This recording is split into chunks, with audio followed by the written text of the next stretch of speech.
Welcome to Research Rocks. In this video, we will see how to reset statistic on your iPhone 15.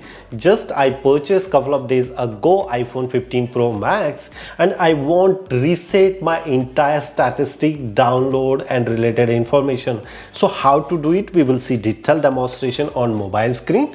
Just simply open here the setting option. Scroll down here and here the mobile network options are available. You just simply click here and look at this here and look at this here. Here is my mobile related information and current statistic. I'm using 4.85 gigabytes. So I just want to reset entire information. Scroll down here and last options come here, reset statistic, and click and boom, all statistic comes in 0 kilobytes. This is a simple tips and tricks to reset entire statistics.